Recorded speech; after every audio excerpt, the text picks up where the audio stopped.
दोस्तों, एआई की दुनिया में जो दिखता है वो हमेशा सच नहीं होता। सरफेस पर हमें दिखाया गया कि GPT-5 एक रेवोल्यूशन, एक पीएचडी लेवल एक्सपर्ट, इतिहास का सबसे पावरफुल एआई होने वाला है। हमें बताया गया कि ये टेक्नोलॉजी सब कुछ बदल देगी, लेकिन जैसे ही ये लोगों तक पहुंचा, इसे हॉरिबल, डाउनग्रेड और धोखा कहा गया। ChatGPT-5 is the worst model ever. GPT-5 is horrible. GPT-5 is the biggest piece of garbage. I hate ChatGPT-5. Hype का गुब्बारा इतनी तेजी से फटा कि पूरी टेक इंडस्ट्री हिल गई। तो असली सच क्या है? एक ही टेक्नोलॉजी इतनी पावरफुल और इतनी हेटेड एक साथ कैसे हो सकती है? OpenAI से ऐसी कौन सी चूक हुई जिसके लिए उन्हें पब्लिकली सॉरी बोलना पड़ा? इस वीडियो में हम इन्हीं सवालों का जवाब ढूंढेंगे। हम हाइप और रियलिटी के बीच का फर्क समझेंगे। हम उन असली रीजंस को डिकोड करेंगे जिनकी वजह से एक परफेक्ट एआई एडवांसमेंट लोगों के गुस्से का शिकार बन गया। और ये जानना आपके लिए इसलिए जरूरी है क्योंकि GPT-5 का बैकलैश सिर्फ एक कंपनी की गलती नहीं है, ये पूरी एआई इंडस्ट्री के लिए एक वेकअप कॉल है और इसका सबसे बड़ा असर आप पर यानी यूजर पर होने वाला है। इस कहानी को समझने के लिए हमें इसे दो हिस्सों में देखना होगा। पहला कि GPT-5 ऑन पेपर इतना ब्रिलियंट क्यों है, और दूसरा इसके बावजूद इसे इतनी हेट और बैकलैश क्यों मिला। चलिए शुरू करते हैं इसके पावर से। हमें पहले ये एक्सेप्ट करना होगा कि GPT-5 टेक्निकली एक कमजोर मॉडल नहीं है। इसकी रीजनिंग कैपेबिलिटीज यानी चीजों को समझने और एनालाइज करने की शक्ति पिछले सारे मॉडल्स से बेहतर है। इसका मतलब है ये कॉम्प्लेक्स साइंटिफिक पेपर्स को सेकेंड्स में समराइज कर सकता था, प्रोफेशनल डेवलपर्स के लिए कोड लिख सकता था और मुश्किल से मुश्किल फाइनेंशियल डेटा को एनालाइज कर सकता था। ऑन पेपर ये एक डिजिटल सुपर पावर था, एक सुपर इंटेलिजेंट दिमाग जिसके पास हजारों साइंटिस्ट और एक्सपर्ट्स की कलेक्टिव नॉलेज है। तो यहाँ सबसे बड़ा सवाल खड़ा होता है, ऑन पेपर परफॉर्मेंस और रियल वर्ल्ड एक्सपीरियंस के बीच इतना बड़ा डिस्कनेक्ट क्यों था? और यहीं पर इस कहानी का दूसरा और सबसे जरूरी हिस्सा शुरू होता है। गलती मॉडल की टेक्नोलॉजी में नहीं थी, गलती थी उसे लॉन्च करने की स्ट्रैटेजी में। इसके तीन मेन रीजंस हैं। पहला कारण, द हाइप ट्रैप यानी उम्मीदों का जाल। लॉन्च से पहले OpenAI के CEO सैम ऑल्टमैन ने इसे एक रेवोल्यूशन की तरह पेश किया। उनके ट्वीट्स, उनके इंटरव्यूज सब इस बात की ओर इशारा कर रहे थे कि कुछ अनोखा होने वाला है, शायद AGI की तरफ एक बड़ा कदम।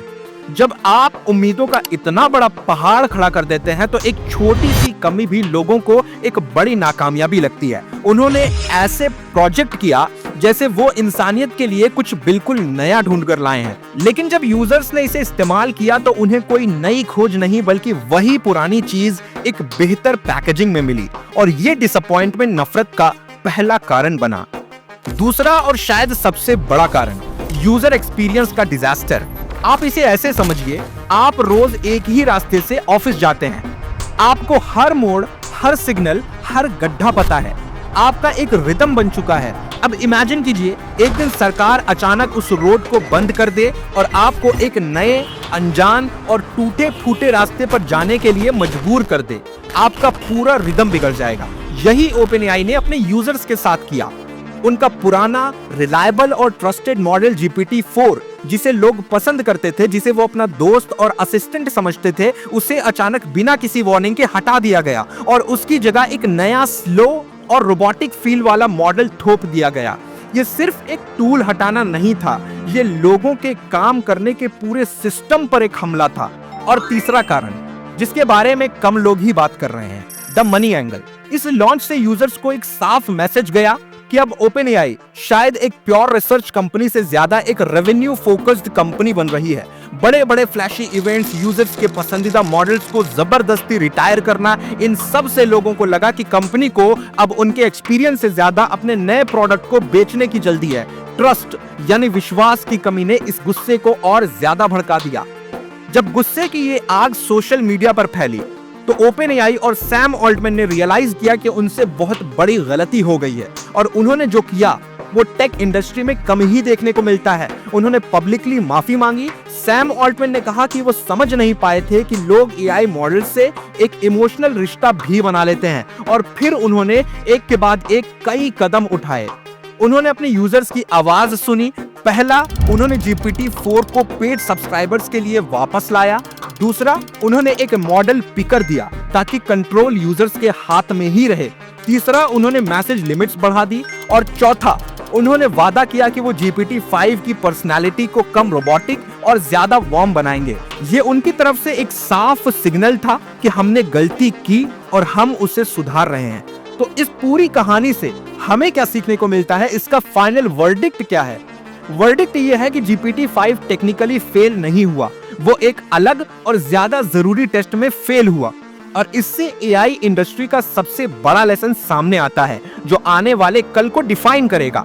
AI का असली एडवांसमेंट सिर्फ रॉ इंटेलिजेंस यानी बेंचमार्क्स और नंबर से नहीं नापा जाएगा। असली एडवांसमेंट उसकी यूजफुलनेस से नापा जाएगा। आपका AI मॉडल कितना भी पावरफुल हो, अगर वो आपके काम को आसान करने की जगह मुश्किल बना रहा है, अगर वो रिलायबल नहीं है, तो वो एक एडवांसमेंट नहीं, एक डिस्ट्रैक्शन है। GPT-5 का बैकलैश एक फेलियर नहीं, एक टर्निंग पॉइंट है। ये वो मोड़ है जहां से AI बनाने की रेस हमेशा के लिए बदल गई है। अब रेस सिर्फ स्मार्ट AI बनाने की नहीं रही, अब असली रेस है सबसे हेल्पफुल और रिलायबल AI असिस्टेंट बनाने की। इसलिए अब से जब भी कोई कंपनी सबसे स्मार्ट AI का दावा करे तो उनसे बेंचमार्क नहीं बल्कि यूजर का एक्सपीरियंस पूछिएगा, क्योंकि AI की असली स्मार्टनेस अब नंबर्स में नहीं, उसकी यूजफुलनेस में है। तो इसी के साथ करते हैं अपनी वीडियो का एंड। और हाँ, AI की इस नई रेस में सबसे आगे रहने के लिए और ऐसी ही अनफिल्टर्ड एनालिसिस के लिए इस चैनल को सब्सक्राइब जरूर कर लें। मिलता हूं अगली वीडियो में। जय हिंद।